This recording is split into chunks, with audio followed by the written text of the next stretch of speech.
अस्सलाम वालेकुम दोस्तों, कैसे हो? उम्मीद है कि सब खैरियत से होंगे। अल्लाह आप लोगों को ऐसे ही खुश रखे। आज शब बारात है, आज बड़ी मुबारक रात है। कल हमने इसकी फजीलत बड़ी तफसील से सुनी और इस रात में क्या करना चाहिए और क्या नहीं करना चाहिए, क्या इबादत है और क्या बिदात है, क्या खुराफात है, ये हमने कल तफसील से सुना। और हमने ये भी सुना कि इसमें कोई इस रात की कोई ख़ास इबादत नहीं है जिसे कहा जाए कि ये शब बारात का अमल है, ये शब बारात की नमाज है या शब बारात का ज़िक्र है। बस हमको पूरी रात इबादत के अंदर गुजारनी है।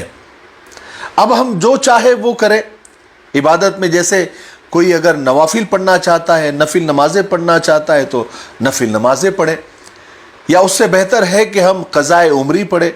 जो हमारी नमाज़ें छूटी हुई है उसको हम इस रात में पूरा करने की कोशिश करें या यहाँ से शुरू करें। और कोई अगर चाहता है कि कुरान पाक की तिलावत करे तो कुरान पाक की तिलावत करे।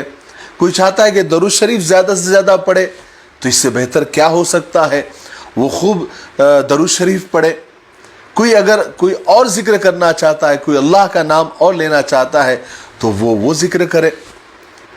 कोई अगर सलातुत तस्बीह पढ़ना चाहता है तो वो भी पढ़े। आज मैं आप लोगों को एक ज़बरदस्त दुआ बताने वाला हूँ, बड़े पावरफुल कलिमात बताने वाला हूँ। अगर आप उसको पढ़ेंगे तो इतने फ़ायदे होंगे, इतने फ़ायदे होंगे और इतने शुरूर से और इतने शर से, इतनी बुराइयों से आपकी हिफाजत हो जाएगी। सबसे पहले तो नज़र बद से आपकी हिफाजत हो जाएगी, दुश्मनों की साजिशों से आपकी हिफाजत हो जाएगी। अगर दुश्मन आपके मुकाबला करने के लिए भी आ जाएगा तो वो भी उसके ऊपर आपकी हैबत तारी हो जाएगी और अल्लाह ताला दुश्मन को शिकस्त दे देगा और तमाम परेशानियों और मुसीबतों से अल्लाह ताला आपको छुटकारा दे देगा।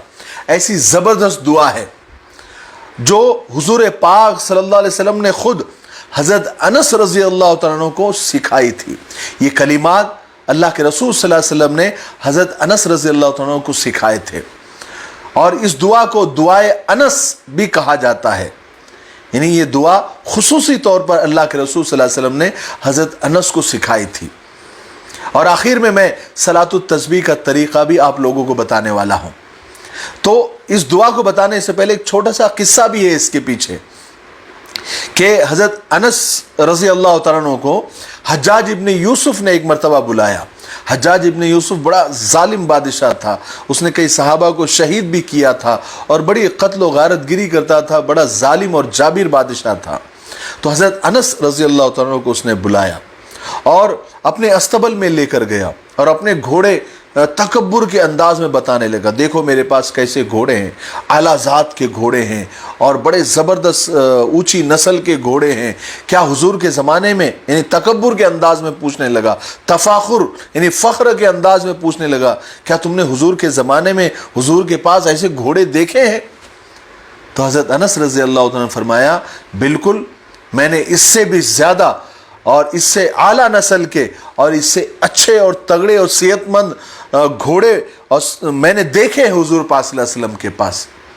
और फिर हज़रत अनस रज़ी अल्लाह तआला ने फरमाया कि आप सल्लल्लाहु अलैहि वसल्लम ने फरमाया कि जिसका मफ़हूम है कि घोड़े आदमी तीन वजहों से पालता है। एक तो कि वो अल्लाह के रास्ते में जंग करे, जद्दोजहद करे, कोशिश करे, तो वो तो सीधा जन्नत में जाएगा, शहीद कहलाएगा और घोड़ा भी और वो भी तराजू में तोले जाएंगे और उसके बदले में अल्लाह ताला उन्हें जन्नत अता करेगा। और दूसरा आदमी घोड़ा इसलिए पालता है ताकि वो अपना काम करे, सवारी करे, इधर से उधर जाए या जो भी उसको काम उससे लेना हो तो वो ले सकता है। इस पे ना सवाब है ना कोई गुनाह है, कोई बात नहीं है। लेकिन तीसरे जो वजह है घोड़े पालने की वो है फ़ख्र करने की, घमंड करने की, गुरूर करने की और लोगों को नीचा दिखाने की, और तुम्हारे अंदर वो है। और जो ऐसा करेगा, जो गुरूर करता है, घमंड करता है, अल्लाह ताला उसे जहन्नम में डाल देंगे। हज्जाज इब्न यूसुफ को गुस्सा आ गया। تو حجاج ابن یوسف نے کہا کہ میں تمہیں قتل کر دوں گا اور تمہیں بری موت دوں گا۔ حضرت انس رضی اللہ عنہ مسکرائے اور کہا کہ تو میرا کچھ نہیں بگاڑ سکتا۔ حجاج نے کہا کہ کیسے نہیں بگاڑ سکتا؟ کہا کہ مجھے اللہ کے رسول صلی اللہ علیہ وسلم نے ایسے کلمات سکھائے ہیں، ایسی ایک دعا بتائی ہے جو میرا کچھ بگاڑ نہیں سکتا، تو بھی نہیں، تو میرا کچھ نہیں کر سکتا، کر لے تجھے جو کرنا ہے۔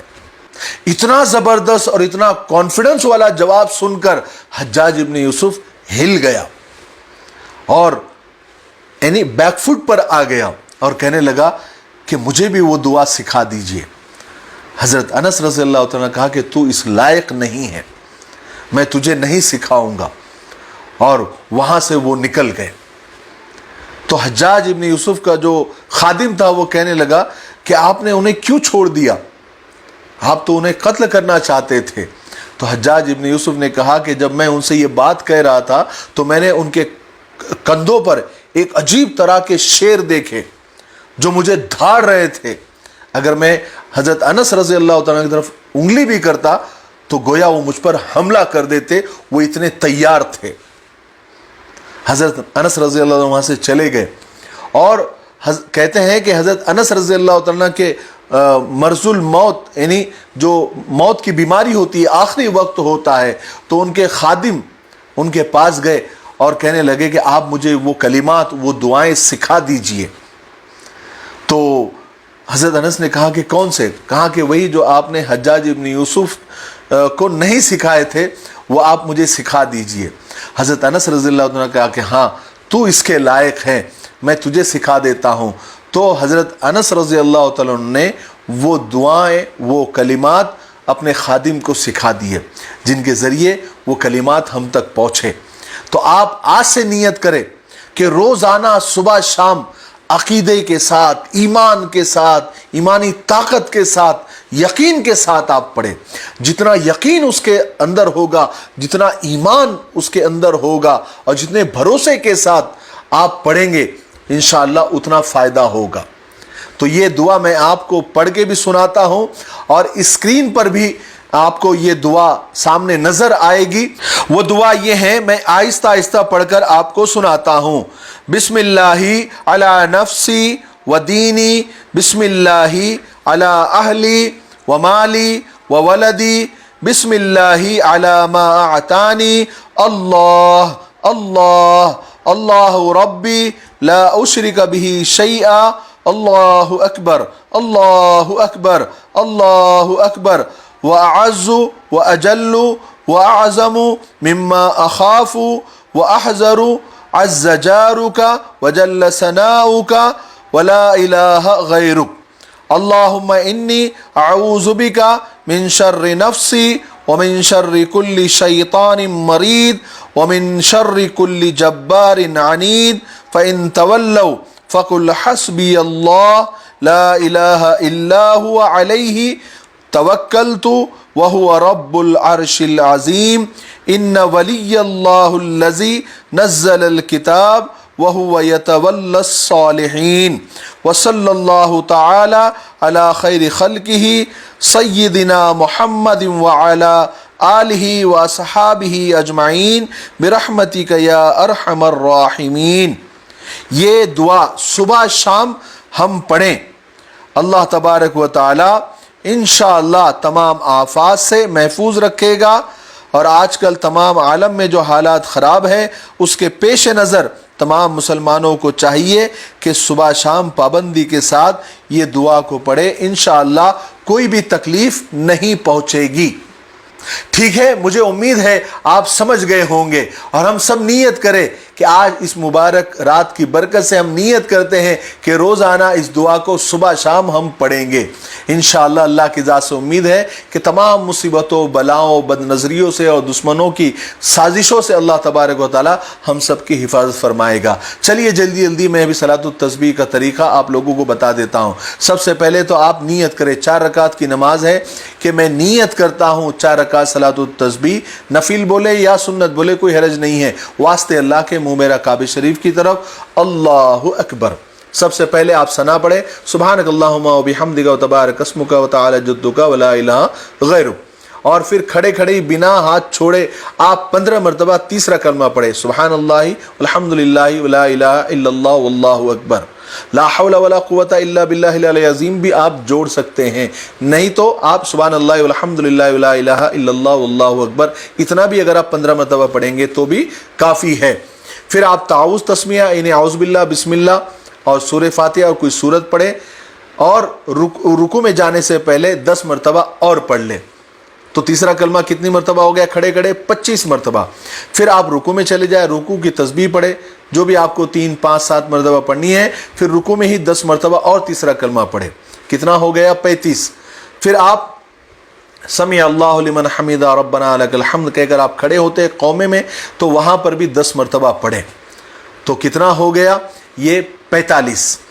फिर आप पहले सजदे में चले जाए, सजदे की तस्बीह पढ़े सुभान रब्बिल आला और 10 मरतबा पढ़े, ये हो गया 55। फिर आप 2 सजदों के दरमियान जलसे में बैठे तो वहाँ 10 मरतबा तीसरा कलमा पढ़े, हो गया 65। फिर दूसरे सजदे में जाए, वहाँ पर भी आप सजदे की तस्बीह के बाद 10 मरतबा और तीसरा कलमा पढ़े, कितना हो गया? ये हो गया 75, 75।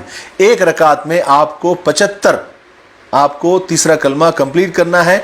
ऐसे 4 रकात में आपको 300 मरतबा तीसरा कलमा पढ़ना है और उसके बाद फिर आप जो दुआ मांगेंगे अल्लाह तबारक व तआला ज़रूर कबूल करेगा और हमारे अगले पिछले 1 साल के गुनाह भी अल्लाह ताला माफ़ फरमा देते हैं। तो ये नमाज का ये मौका बहुत अच्छा होता है, फुर्सत में होते हैं, हम फ्रेश होते हैं, इबादत के मूड में होते हैं, तो ये नमाज आप ज़रूर पढ़ लें, ठीक है। और बहुत सारी चीज़ें कल की वीडियो में मैंने बता दिया था, आप उसका लिंक नीचे डिस्क्रिप्शन में भी देख लेंगे और आखिर में भी देख लेंगे। फिर से एक मरतबा देखना है तो आप इस वीडियो को देख सकते हैं। मुझे उम्मीद है कि आज की तमाम बातें हमारे सामने अच्छे से आ गई होगी। इसके अलावा आप तीसरा कलमे का ज़्यादा एहतमाम कर सकते हैं। दरूद शरीफ सबसे बेहतर, जो नमाज में हम दरूद इब्राहिमी पढ़ते हैं वो दरूद इब्राहिम सबसे अफजल है, तो वो दरूद आप ज़्यादा से ज़्यादा पढ़ें। और आजकल जो हालात चल रहे हैं उसके लिए ख़ास तौर से रो रो कर दुआ करें, ख़ास करके जो ईमान वालों पर, मुसलमानों पर जो हालात हैं और पूरी इंसानियत पर जो कोरोना की जो मुसीबत आई हुई है, ये अल्लाह की तरफ से है, ये फ़ैसले ऊपर से होते हैं। तो हम अल्लाह तबारक व तआला को इस रात हम मना लें, इस रात मना लें। अल्लाह ताला को मनाना बहुत आसान है ना। एक सजदा, 2 आंसू और अल्लाह ताला मान जाता है। तो बस वो सच्चे दिल से होनी चाहिए। जो भी सच्चे दिल से नियत करेगा अल्लाह तबारक, सच्चे दिल से दुआ करेगा अल्लाह ताला ज़रूर दुआ को कबूल करेगा। और इस रात में ख़ास तौर से, वैसे तो हर रात में कोई खुराफात और फालतूगिरी नहीं करनी चाहिए, लेकिन ख़ास करके इस रात में कोई फालतूगिरी नहीं होनी चाहिए।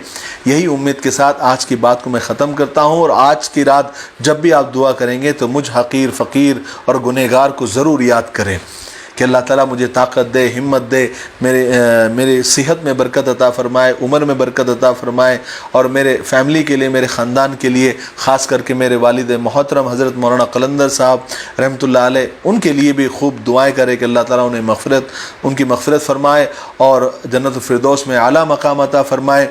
और तब तक मेरे लिए, पूरी उम्मत के लिए और पूरी इंसानियत के लिए खैर और भलाई की दुआ करते रहे।